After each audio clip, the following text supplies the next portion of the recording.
আমি আপনাদের সামনে দাঁড়িয়েছি কিছু মানুষের অবদান এবং স্বীকার করবার এবং আমাদের মহান রবের শুকরানা আদায় করবার জন্য।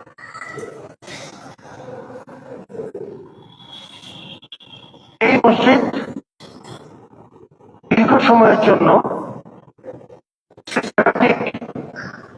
বঞ্চনা এবং অবহেলার শিকার হয়েছে।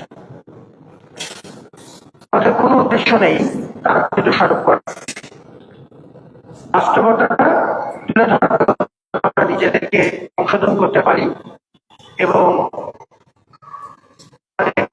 পরবর্তীতে তারা এগিয়ে দেবেন তাদের জন্য ইতিহাসের ধারাবাহিকতার জন্য বজিয়ে থাকা যায় তুলে ধরা প্রয়োজন। কেন্দ্রীয় মসজিদ ঢাকা বিশ্ববিদ্যালয়ের সিগনেচার, সেই অর্থে এটি সারা জাতির সিগনেচার। আজকে আপনাদেরকে কোনো আগাম দেওয়ার সুযোগ আমরা পাই। ঢাকা বিশ্ববিদ্যালয়ের মসজিদের প্রতি মমতার কারণে আজকে পুরো মসজিদ ধরে আছে। এটি আল্লাহর বিশেষ রহমত, আপনাদের প্রতি বিশেষ ধন্যবাদ। এই কাজটি আমরা করেছিলাম। আপনারা জানতে পেরেছেন যে তদারকি দেখভাল প্রতিদিন এদিকে আগলে রাখার দায়িত্বটি ডাকসু খুব আন্তরিকতার সাথে করেছেন। ডাকসু নেতৃবৃন্দকে ধন্যবাদ, বিশেষ করে আনাস, মাঝার এবং সাদেক কাইম, তারা এই কাজে প্রতিদিন এই উদ্যোগটি বজিয়ে রেখেছেন। আমাদের সম্মানিত ইমাম সাহেব এবং মসজিদ কমিটির অপর অপর সদস্যবৃন্দ পেছন থেকে এই কাজে সহযোগিতা করেছেন, তাদের প্রতি ধন্যবাদ, কৃতজ্ঞতা। সেদিন স্বীকার করা অত্যন্ত প্রয়োজন। সে একটি প্রথিত যশোরা কর্পোরেট হাউস,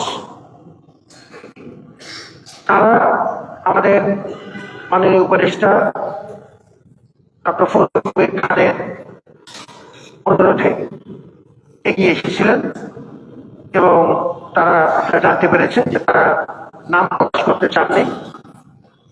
আমরা সবাই মিলে দোয়া করি যে এই ব্যক্তি এবং এই কর্পোরেট প্রতিষ্ঠানটি আল্লাহ যেন কবুল করে নেন মসজিদের প্রতি তাদের ভালোবাসার অংশ হিসেবে। আমাদের এই কাজে ডক্টর ফজলুল কবির খানের ভূমিকার কথা আপনারা জানেন। আমাদের এই দুজন উপদেষ্টা, আমি আসলে তাদেরকে খুব উপদেষ্টার পরিচয়টি হাইলাইট করার প্রয়োজন মনে করি না, কারণ এটি তাদের একমাত্র পরিচয় নয় এবং এটি তাদের খুব বড় পরিচয় নয়। এনাদের সমাজে অবদান আছে, সামনাসামনি তাদেরকে এম্বারাস করতে চাই না, সমাজে অবদান আছে। ডক্টর আহমদ খালিদ হোসেন, ডক্টর মোহাম্মদ ফজলুল কবির খান, তারা চার চার নামে পরিচিত। তাদের কাছে যখন যে কারণে আমরা গিয়েছি, বিভিন্ন উপলক্ষে গিয়েছি, তারা আমাদের ডাকে আন্তরিকভাবে ছাপিয়ে পড়েছে। যেটুকু চেয়েছি তার চেয়ে বেশি চেষ্টা করেছেন।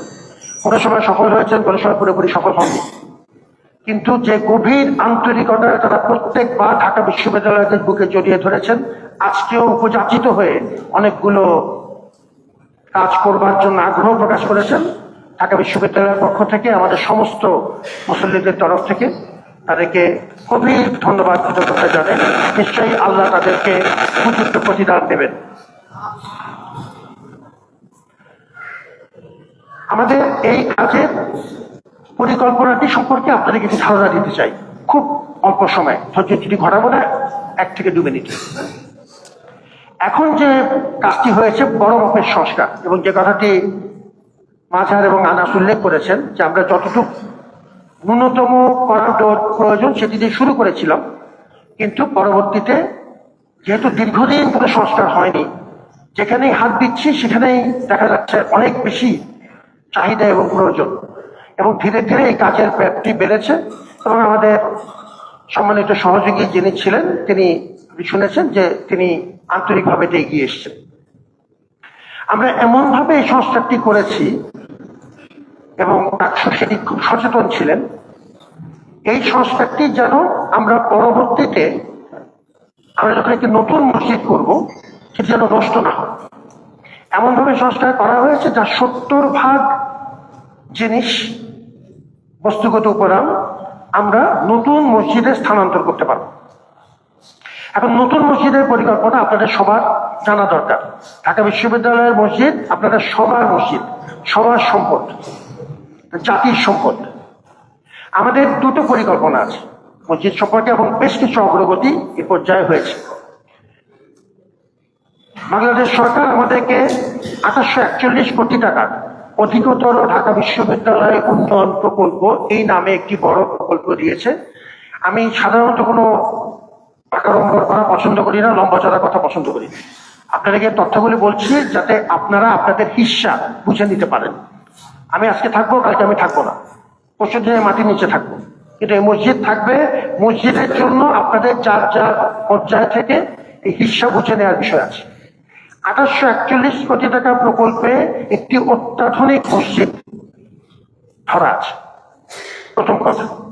এবং সেই মসজিদের সাথে আমরা অনুরোধ করেছি টার্কি সরকারকে, আমাদের তুর্কি ভাইদেরকে, দুটো জায়গা অনুরোধ করেছি।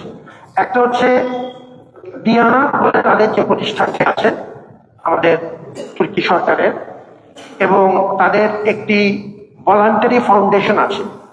সরকারি এবং ভলান্টারি দুটো পর্যায়েই আমরা অনুরোধ করে রেখেছি।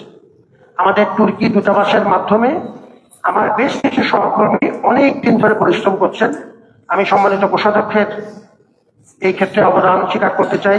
আমাদের সম্মানিত ইমাম সাহেব, মসজিদের খতিব এবং ডক্টর আব্দুল্লাহ মাহমুদ সহ ওই পর্যায়ে মসজিদ কমিটি অনেক দিন ধরে অনেক পর্যায়ে আলোচনা করেছেন। আপনাদেরকে খুব আন্তরিকভাবে আল্লাহর শুকরানা আদায় করার সাথে সাথে জানাচ্ছি যে তুর্কি সরকার এবং দিয়ানা এই দুটি প্রতিষ্ঠানই আমাদের সাথে কাজ করতে মোটামুটি অঙ্গীকার করতে। এখন শুধু কিছু চূড়ান্তকরণের বিষয় বাকি আছে। ওটি শুধুমাত্র মসজিদ না, এটি হবে একটি পূর্ণ ইসলামিক সেন্টার। তাতে আমাদের কনফারেন্সের ব্যবস্থা থাকবে, আমাদের মা বোনদের জন্য বিশেষ ব্যবস্থা থাকবে, আমাদের প্রতিবন্ধী মানুষের জন্য আলাদা ব্যবস্থা থাকবে, লাইব্রেরি ব্যবস্থা থাকবে, ডে কেয়ার সেন্টার থাকবে, এবং এগুলো সবই পরিকল্পনার মধ্যে ধরা আছে। অর্থাৎ ঢাকা বিশ্ববিদ্যালয় আগামী 3 থেকে 4 বছরের মধ্যে একটি অত্যাধুনিক মসজিদ এবং একটি কমিউনিটি সেন্টার পাওয়ার জন্য আমরা ব্যবস্থা করে রেখেছি। সরকারি টাকা, তুর্কি সরকারি টাকা এবং তুর্কি বেসরকারি প্রতিষ্ঠানের টাকা, তিনটি আমরা একসাথে রেখেছি যাতে আমাদের টাকা নিয়ে কোনো সমস্যা হবে যে এই টাকাগুলো মানুষের উপহার আমাদের প্রতি। সর্বোচ্চ স্বচ্ছতার সাথে এই টাকা আমাদের খরচ করতে হবে। এজন্য আমি এখন যখন আমাদের কোনো কাজে কেউ এগিয়ে আসেন, আমরা বলি যে আপনারা নিজেরাই টাকাটা খরচ করেন, আমাদের চাহিদাটা এই বলে দিলাম, আপনারাই সেটা পূরণ করে দেন, আমি টাকা হাত দিতে চাই না। এবং ওভাবেই এখন পর্যন্ত সর্বোচ্চ স্বচ্ছতার সাথে আমরা এই কাজগুলো করতে পেরেছি। যদি ওই নতুন মসজিদ হয়ে যায় এবং ইনশাআল্লাহুল আজিম আল্লাহ আমাদেরকে যেহেতু 3টি সহযোগী প্রতিষ্ঠান একসাথে কাজ করছে, বাংলাদেশ সরকার, তুর্কি সরকার এবং তুর্কি সরকারের কমিউনিটি ডেভেলপমেন্ট এবং এনজিও কিছু প্রতিষ্ঠান, আমাদের এই মসজিদ ইনশাআল্লাহুল আজিম অবশ্যই হবে। আপনারা এই কাজটি আপনারা জেনে রাখবেন এবং আপনাদের পর্যায় থেকে এই কাজের ধারাবাহিকতা যেন থাকে, পরবর্তী প্রশাসনের সাথে আপনাদের নিয়মিত যোগাযোগ থাকতে হবে, যাতে এই হিস্সা আমাদের বুঝে নিতে হবে। এত বড় সুযোগ ছাড়া করা যাবে না। তখন এই মসজিদের যে আজকে যে সংস্কার কাজগুলো হয়েছে তার একটা অংশ ওখানে স্থানান্তরিত হবে। এই ছাড়া আর একটা কথা বলে তথ্য শেষ করবো। আমরা আমাদের উদ্যোগে কিছু এটা প্রত্যেকের নামটা উল্লেখ করতাম এবং আল্লাহ তাদের করত। আমাদের ফুলার মসজিদ, আমাদের আবাসিক এলাকার 3টি মসজিদ আমাদের শিক্ষকদের জন্য 3টি মসজিদের সংস্কার কাজ চলছে। 2টি মসজিদে আমরা শুক্রবারের নামাজ, আগে হয়তো পাঞ্জেগানা ছিল, পূর্ণ মসজিদে রূপান্তরিত করবার জন্য শুক্রবারের নামাজ আমরা চালু করবার জন্য অনুমোদন দিয়েছি এবং আল্লাহ আমাদেরকে সেটা দিয়েছেন। আমাদের সিলেট মসজিদ এবং আমাদের আরো একটি মসজিদ এখন চালু হচ্ছে, আমাদের যে মসজিদটি শুক্রবারের নামাজ চালু করবার জন্য এবং তিনটি মসজিদ আমরা শুক্রবারের নামাজ চালু করার ব্যবস্থা করেছি।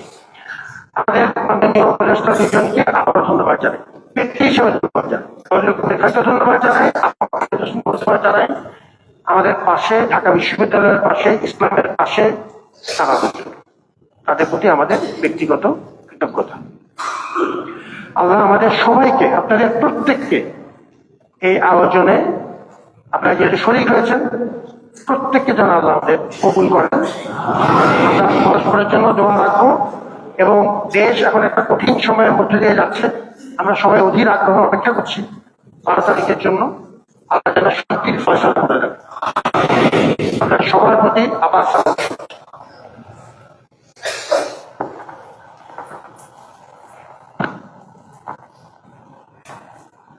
অসংখ্য ধন্যবাদ নিয়াজ আহমেদ খান স্যারকে।